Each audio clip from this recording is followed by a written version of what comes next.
This is the Turk, a mechanical chess-playing robot from the 1700s that was basically unbeatable. It made its own moves, called checkmate, and even laughed in its opponent's face. For almost 90 years, it toured the world, facing some of the best chess players and historical figures, and beating them all. Hundreds of articles were written trying to expose its secrets, but no one ever figured out how it worked, or if it was actually real or not. Amazingly, the real secret behind this mysterious machine remained unknown for almost 90 years and was almost lost completely when the Turk eventually perished in a fire. We modeled the entire thing to show you how this incredible machine worked and how it managed to trick the entire world for almost a century. The story begins in Vienna in 1769, where a special event was being held by the Empress of Austria. At the event, the audience were being treated to a show by a famous French magician who performed illusions using magnets. While the audience was blown away, one man was less than impressed: Hungarian inventor Wolfgang von Kempelen. He worked for the Empress and promised that he would come back next year with a much more impressive creation of his own. And so, over the next 6 months, in the secrecy of his own home, he constructed the Turk. Kempelen revealed his creation at the next event, and it was an absolute hit.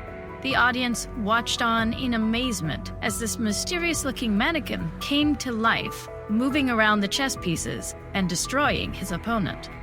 Word spread quickly about the Turk, and soon hundreds of people around Europe wanted to take on the machine. 10 years went by, but the demand to see the Turk was higher than ever, and so Kempelen took the machine out on the road, starting its first European tour in 1783. This is how a typical show would go.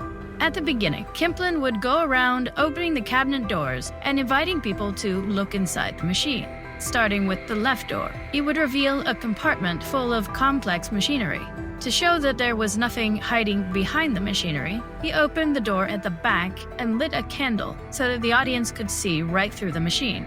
Then he closed the rear door and opened up the main compartment, which was mostly empty. With all the doors open, Kempelen pulled out a set of chess pieces from the drawer at the bottom. The Turk was now ready to play.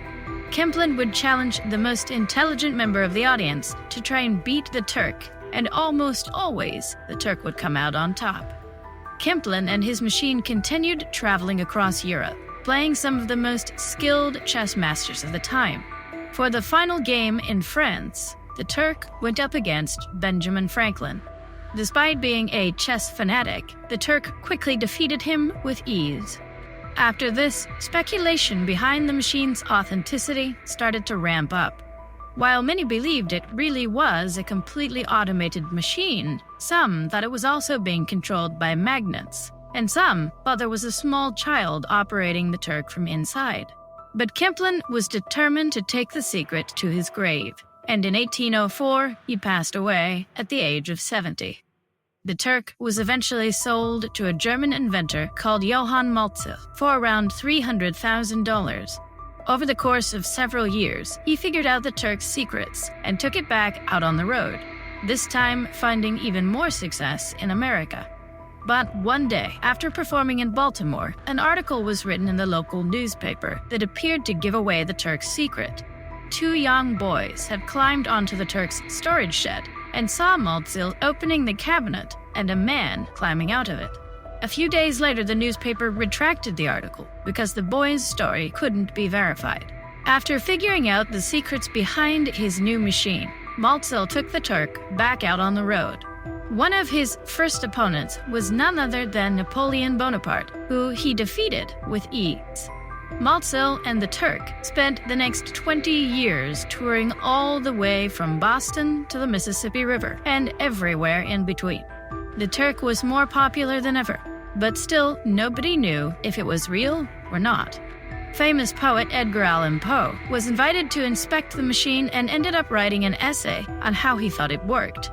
He thought that there was simply a man underneath the Turk's clothing that could see the chessboard and was making all of the moves.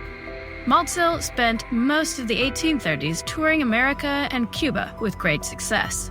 But while sailing back to the US, Maltzel suddenly died at sea, and the Turk and all of its secrets were now just waiting to be uncovered once it arrived back. The machine eventually fell into the hands of Edgar Allan Poe's physician, who had always been interested in the machine. But by then, the Turk was 70 years old, and without a charismatic owner to put on the show, it was eventually donated to a museum in Philadelphia.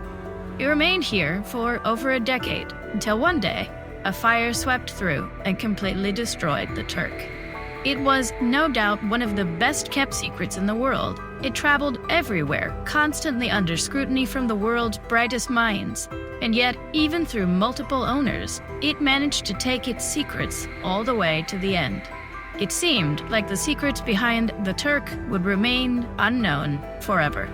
But a year later, the son of the Turk's last owner published an article that would finally reveal the truth. These are the secrets behind the Turk. As it turned out, the Turk wasn't automated at all, and was in fact operated by a chess master hidden inside the machine at all times. The fake machinery and the bottom drawer didn't extend all the way to the back of the cabinet, and so there was space for the operator to sit with his legs stretched out under a fake floor. Before the left door was opened, the operator would slide forward on a movable chair into the main compartment, closing behind him the secret door. The presenter would then open the rear door and show the audience that there was nothing but machinery inside.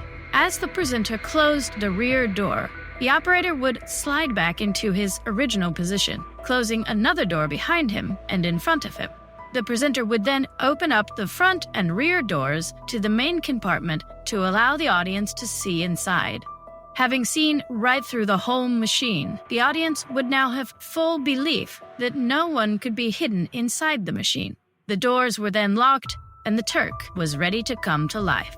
The operator would slide back into the main compartment and open a hidden door inside the Turk's body, revealing a candle, a chessboard, and a mechanical lever which would control the Turk's arm. The lever was in fact a clever pantograph mechanism, using strings that would mimic the exact movements of the Turk's arm. It had a pointer, which the operator could lift to raise the arm and twist to close the Turk's fingers. By moving the pointer over the chessboard, it would move the Turk's hand over the exact same square on the real chessboard. But how did the operator see the moves his opponent was making? Above the operator was a fake ceiling that could be taken down to reveal the bottom of the real chessboard. Under each square was a small magnet dangling from a copper wire. The chess pieces themselves also had magnets in their base, and so the magnets would get pulled up wherever there was a chess piece. As his opponent picked up a chess piece, the corresponding magnet would drop and wobble for about 30 seconds, allowing the operator to see what piece had moved and replicate it on his own chessboard. To this day, the original operator of the Turk is unknown, but during Metzel's tours, the machine was operated by an impressive list of chess masters, all of whom kept their part of the secret. Over the course of its 90-year career, the Turk played hundreds, if not thousands, of games, and won almost all of them. Amazingly, the story of these young boys seeing an operator climb out of the machine was almost certainly true. But the Turk went on to keep its secret for another 30 years,